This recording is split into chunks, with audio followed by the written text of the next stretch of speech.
If you struggle to lose fat, if you feel like you've tried all the different diets and nothing works for you, you want to tune in and listen to today's episode because I'm interviewing Dr. Sylvia Tara.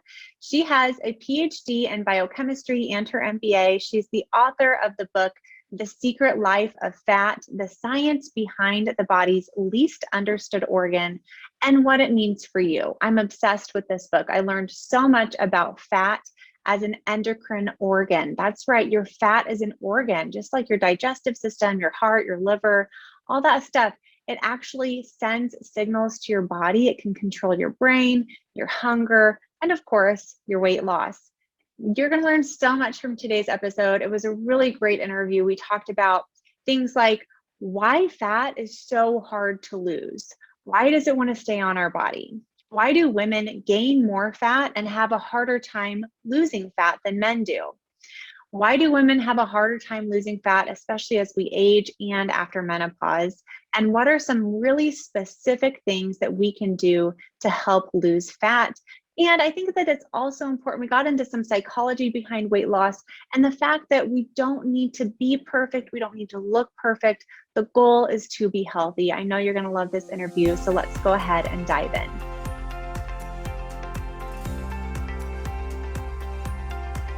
Hey, Dr. Morgan here. Before we dive into today's episode, I wanted to let you know that I created a brand new quiz called the Weight Loss Plateau Quiz.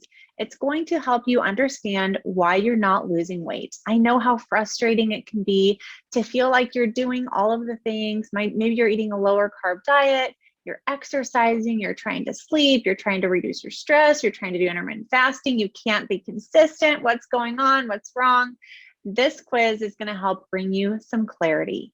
So if you want that, if you need that clarity moving forward, so you can start seeing results for your health, for your weight loss, your confidence, your energy, I want you to go take that quiz. And you can take it at www.weightlossforhealth.com/quiz.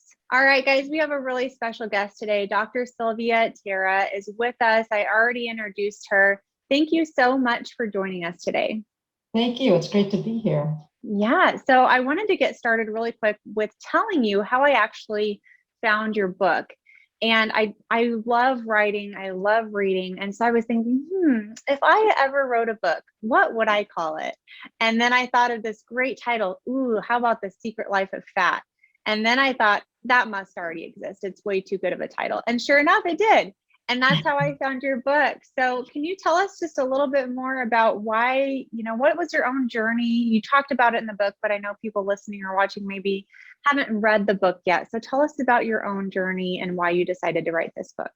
Yeah, so I've always had a very hard time managing fat. I gain fat a lot easier than most people, and I have a much harder time losing it than most people.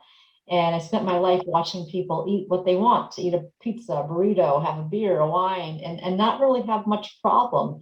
And I've been on a number of diets, and a lot of times people around me on a similar diet would lose more weight than me, lose it faster. And I thought, something's amiss here. And I was about to start another diet, whatever the diet of the moment was. Mm-hmm. And I thought, I'm not doing this anymore. Before I go on one more diet, I'm going to understand everything about fat. And I thought, well, I'm a biochemist by training. So if anyone can really understand fat, I surely can understand it. So right. I went on a long journey where for 5 years, I just researched everything about fat. I think I pulled out 1,000 publications of the scientific literature on fat research. I talked to about 50 scientists around the world about their research. And what I was finding out was so shocking, and it wasn't in the public sphere, right? It was like hidden in research. And then I thought, I got to share this. I got to tell everybody what I'm finding. So The Secret Life of Fat is about all that research that I did and how fat really behaves very differently than we think it does. And it's doing different things than we think it is. It has a whole different function in our body. Surprisingly, fat can control our thoughts. It can control our mind. It can control our metabolism. Fat has a lot of self-preservation tricks that it can use to stay on us.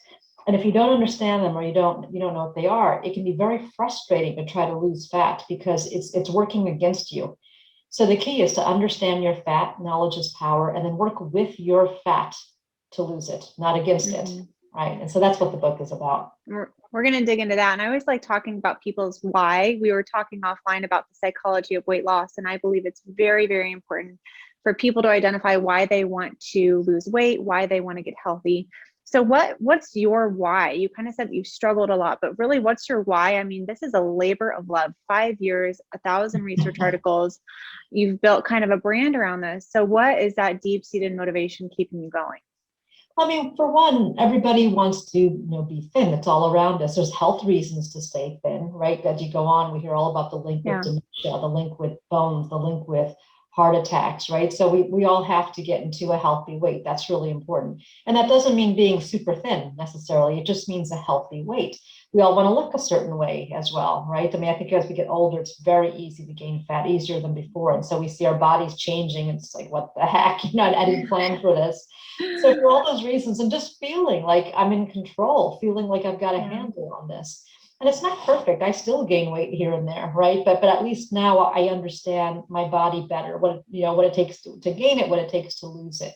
So I mean, that should be the why for everyone. And the book, even though I talk about my struggle and the extreme measures I took to lose weight, you don't have to be super thin to be healthy. And I just want to make that known too. Fat is actually your friend, and that sounds ridiculous. But fat, it's an endocrine organ. It's not just sitting there, right? It's as important as your lungs or your colon or anything else. I mean, think of it like your adrenal gland or your thyroid gland. It is emitting hormones that your body depends on, and your body doesn't have another place to get these hormones from necessarily. It's really depending on fat. So naturally, when you're trying to lose an organ that's really important to your body wants to defend it. And so you have to work within that framework of knowing your body's trying to protect the fat because it is there to help you, right? And then so take your time, lose it slow. I mean, try not crash dieting or thinking of this as I just have to do this for 12 weeks and I can come off and go back to being normal. You probably can never really go back to being normal once you have fat, and we can dig into all of that. Fat acts very differently, especially once you've tried to lose it and you've lost some. Your fat is now changed. It's not the same anymore. Tell us how that happens, because a lot of women come to me having quote unquote tried everything. They've tried a lot of different diets. And I really tell them, you have to lose weight how you want to live the rest of your life. This is a lifestyle change. This is a mindset change. How does our fat change from chronic yo-yo dieting? And how does it make it harder to lose in the future? Yeah, and that is the crux of the issue. That's the biggest, message out of this book and this research. So our fat produces a hormone called leptin, right? And so leptin gets secreted from fat. It goes into our bloodstream and it reaches our brain where it interacts with our hypothalamus. And when we start to lose fat, right, we have less leptin because our body's signaling there's less fat, less leptin. Our brains really react to less leptin in the bloodstream. And it starts to send them on a mission to go find food. To our brain, to our animal brains, what this feels like is, oh my goodness, something's wrong, right? We're losing fat, we're losing energy, something's wrong in the environment. We have to go find food. People who've lost 10% of their weight tend to become much more responsive to food. They're much more hungry. They're much more food seeking, right? Our appetite gets really big when we start losing weight. Also, leptin binds with skeletal muscle. So when we start losing leptin, our metabolism goes down. Our body shifts to more efficient ways to burn calories. It tries to burn less calories. Your muscles switch to separate fibers, separate proteins. And so we get a bigger appetite and a slower metabolism as we start losing our fat. And it's not because we're lazy. It's not because, I think this was interpreted, by some diets that you have to eat in order to burn calories because our stomach burns calories as it digests. Mm-hmm. No matter how you lose your weight, right? If you eat all day or fast or whatever it is, no matter what, when you start losing fat, your metabolism will get lower by about 22%. So that means about 450 calories less a day, right, than you used to eat. So if you think of it, someone who was 170 pounds and lost 20 pounds to get to 150 pounds, they will have to eat 22% fewer calories than the person who was at 150 pounds naturally without losing weight. And this effect will last for years. It's been studied for 6 years. I don't think scientists are even sure if it ever goes away for everybody, right? That this caloric penalty lasts. So you're hungrier and you're burning less calories. You want to eat and you want to preserve your calories. So this is a state people will stay in for a long time. So what I tell people, too, and, I just put a course together because I wanted some more like action items from the book to help people actually put this into action. is pick a diet you want to be on for the long haul, right? This isn't something you're going to be on for half a year and then you can go back and you can eat like your friends eat. This is you, right? This is you. So after you've yo-yo dieted, your fat is different, your body is different. It's trying to save calories now. So something that you can stay on psychologically, you're happy on the diet. It fits your lifestyle, right? If you don't like a lot of food prep or very special ingredients, pick one that you don't need to do all those things for. Pick one where your body is losing weight. So those clients you mentioned, if they're having trouble on the diet, they're not losing on a diet. Not every diet is meant for the same person. If you're like a 22-year-old male, you've got about 15 pounds to lose, never been that heavy before in your life, it's going to come off so easily for you. You can pick almost any diet. Just cut out carbs, do a little exercise. It should come off in a couple of weeks, really, if you're that person. Now, if you're a 55-year-old woman who's had a couple kids, had an extra 50 pounds for years, yo-yo dieted, you're going to be it could take you like 6 months to lose those 10 or 15 pounds. It'll take a really long time. So don't beat yourself up. You're not doing anything wrong on the diet. It just is your fat has gotten a lot more clever in the time you've been trying to lose it. It's found workarounds to stay on you. So just stay on. It will come off, but you have to stay on that diet a long time. I want to hear a little bit more. You talk about the differences between men and women in the book. Why do women have a harder time losing fat than men? Yeah, that was so good. I think I've spent my whole life watching like my husband or men around me just eat whatever they want. There's no weight problem. And then they tell you you're not dieting right and they tell you how to do it. It's like, no, I need to understand this. I know there's something there. So girls get more fat from the beginning, even before they're born. It's likely they have more fat than boy babies. So our bodies are just different. We partition more nutrients into fat than men do, right? And so if you think of it like a 401k, right? So if you get your paycheck, a certain amount goes into your 401k no matter what. Same thing for women. We get a certain amount that goes into our fat no matter what. And it's a higher percent than men. So really at the time girls are born, they're already fatter than boy babies. And this lasts for a long time. Now, the other things that go into it is that our body is very good at shuttling our nutrients, right, in our blood into our fat. So in a way, our bodies are keeping us healthier because, for men that they might circulate more, but men have more heart disease as well, right, because they're not depositing it as quickly into the fat. Women are very good at putting nutrients into fat. So we're a little fatter, but a little healthier as well, especially as we get into old age. Women react a lot more to ghrelin. So after you exercise, say, a good, like you burn a good 500-600 calories in an exercise session, your stomach will release a hormone called ghrelin, and that makes you hungry. Women's ghrelin levels are about 33% higher than men after a bout of exercise like that. So they tend to eat more after they exercise as well. So there's so many reasons why, women tend to be a little more fat. We compensate more. Our bodies want to be fat. We also depend on our fat, especially after menopause, for estrogen, right? Our bones are dependent on fat. So teenage girls, as they start dieting, it's actually it can be quite dangerous for them because that link between bone and fat for teenage girls is strong. So anorexia, you see a lot of problems with this in girls. Their bones will get porous. In fact, their brains will lose volume as well. So fat for women is actually quite important. And so that's another big one. So overall, there's so many reasons. It's the partitioning, it's the overcompensating as well. And we utilize fat very readily. So it's funny because when you exercise as a woman, men's bodies tend to go for glycogen stores, which is carbohydrate stores in the muscle, whereas women will go for fat stores. So although we utilize fat, we also put it back very readily at 2 to 3 times the rate that men do. We clear, nutrients out of the blood, fat out of the blood, and we put it right back into fat. So there's an upside. It is keeping us healthier overall, but we get more fat.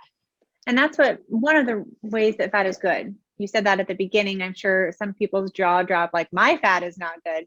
But you're saying that the fat stores in our body pull fat out of the bloodstream and reduce our risk for heart disease and other things like that. So is that kind of what you mean by fat is good, or are there some other benefits to our fat? So, there's a lot of benefits to fat. So that's certainly one. The function of fat is to sequester things and save them for the future, right? Well, that's one of the primary functions. And women do that very efficiently, more so than men. But the other things are the hormones that it is producing. So we talked about leptin, right? And leptin is not just useful for controlling your appetite and controlling your skeletal muscle, your metabolism. Leptin is directly linked to brain size, right? So there are people who have defective fat, if you can believe it, there's such a thing, where their fat actually doesn't produce leptin, right? They have a genetic defect. They have all kinds of problems. They don't mature. Obviously, it's strange. They're stuck in a kind of adolescent mindset, right? So leptin, right? Fat through leptin is in control of our maturation. They don't reproduce, right? They have problems with ovulation, with their menstrual cycles. Also, leptin is linked to brain size, right? So without leptin, their brain volume is actually not the same as well. Even our immune system is linked to fat and leptin. People who are anorexic, right, have very low leptin levels or defects are more prone to infection. Wound healing is even, affected by leptin. So there's so many things in our body that depend on leptin, and fat is a primary source of leptin. So treat it like you would your adrenal gland or thyroid gland. It's this really important organ. So when it gets too big, it's not good because that also has issues.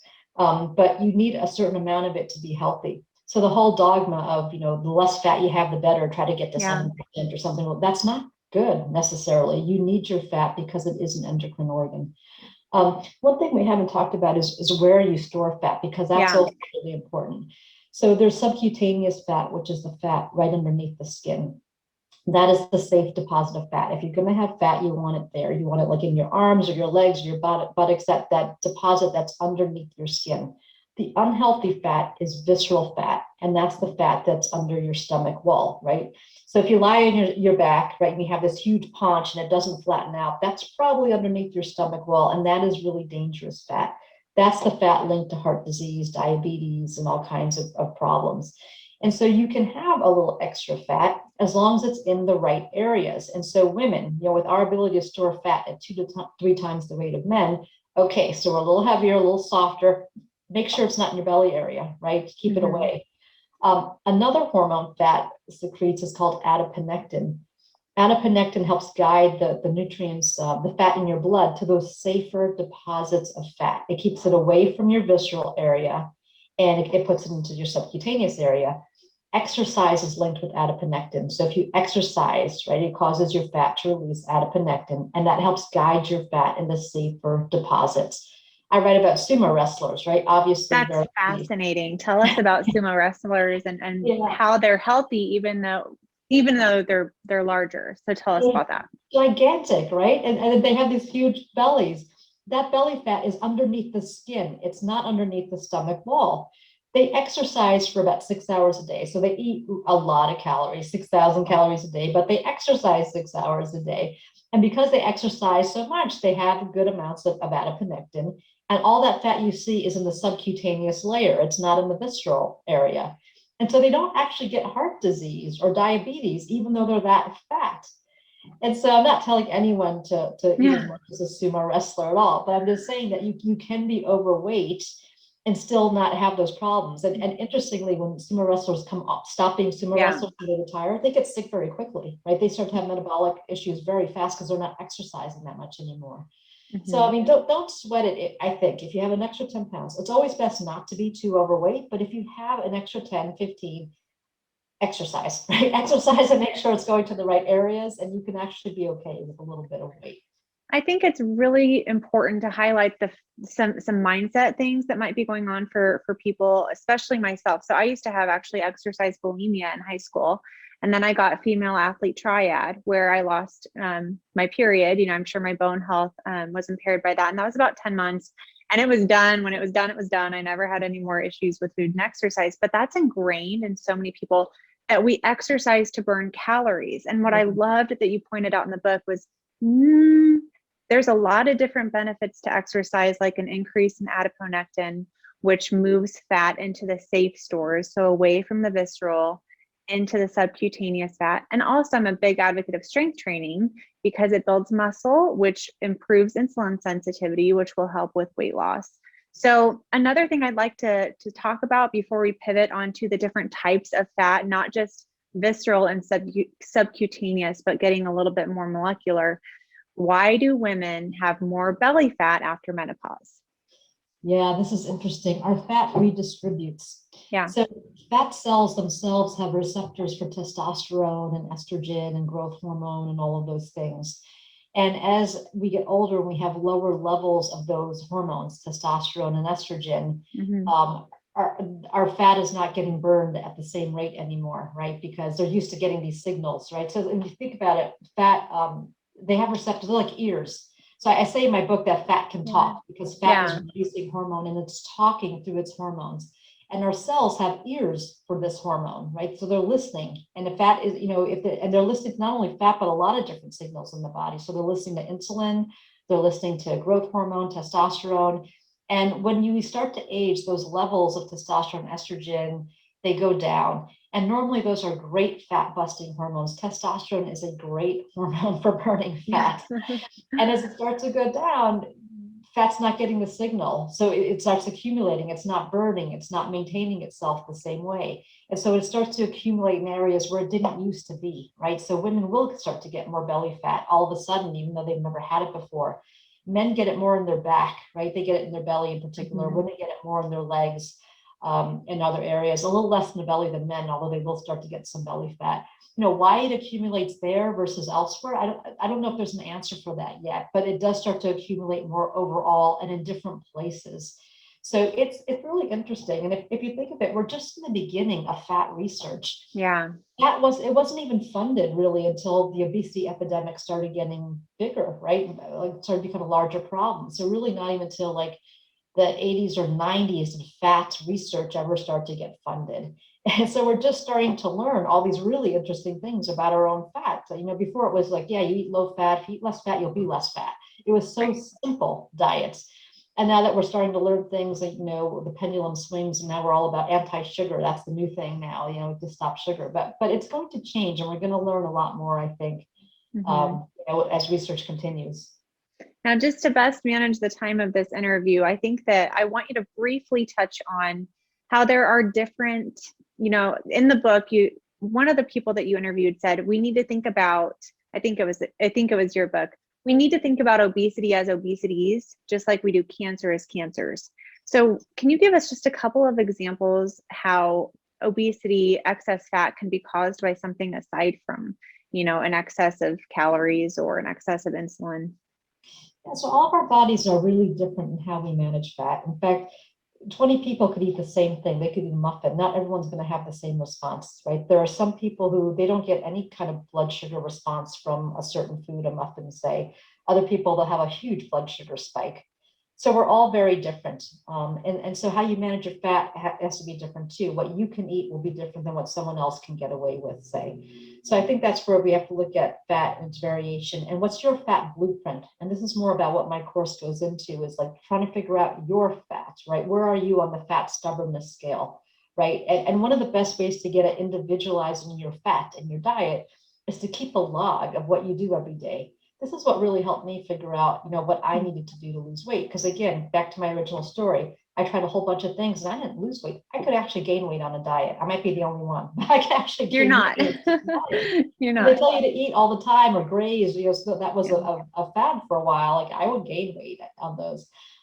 So individualize yours, keep a log, and I keep a log of what I eat, what time I ate, and what the caloric content is of that. And I go into detail. If it's a sandwich, what was in the sandwich, and it's a log.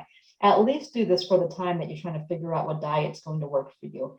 At the same time, weigh yourself every day, and you'll start to see, a trend of what you can eat or not, right? What's making you lose or not. And also the other lever there is what time you eat. That's really important. Yeah. Because if you do have more stubborn fat, and the way you diagnose that is looking at your family history, right? Looking at your own dieting history. Have you yo-yo diet a lot? We talked about the effect of leptin yo-yo dieting. That's a big one. Are you female? What's your age? If you're older, it's going to be harder because those fat busting hormones are lower. So figure out where you are on the spectrum. Keep that log. If you're having trouble losing weight, there's a couple levers to really work with. One is your carb intake, right? Certainly. So white flour sugar, that should be out from the start. That will work for everybody. You'll have to reduce it even more, right? If you're having trouble losing weight. There's hidden carbs everywhere. They can be in Oh, salad yeah. dressing. They can be in lunch meat, right? There's this gelatins, carbs, stabilizers, all these things. We don't know what we're eating. And I have a chapter on that too, right? All the obesogens that were around all the time. Yeah. So cook your own food, right? Eat the most whole food you can, like meats that you cook yourself, salads, things like that. And then watch the time. Also, if it's really stubborn fat, you're going to want to increase your fasting window. So when we fast overnight, growth hormone peaks at night, actually, and growth hormone is a really good fat buster.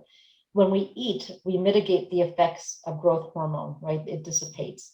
And so, like if you eat at night, you have food in your system, growth hormone's not going to have the same effect as if you're going to bed more empty, where it can really bust through your fat. So try to increase the fasting window overnight and let growth hormone do its thing. So if you're having stubborn fat, you're on the high end of that stubbornness scale, stop eating at 6 o'clock, right? Just go into bed a little bit hungry. When you wake up, don't eat right away. See how long it takes before you really need to eat. If you can get your fasting window to about 16 hours a day, you should start to see your fat move, right? But you don't have to do that if you're that 22-year-old male who has 15 pounds. You don't have to do that. But if you're on the stubbornness scale, right, and you're like me and you gain very easily, you'll have to do some of those tricks. So it's all about individualizing diets for you. You can pick a diet that works for you, paleo or like low carb diet, you can make that work. It's actually a good one because you're eliminating almost all your carbs at that point, right? That can work too.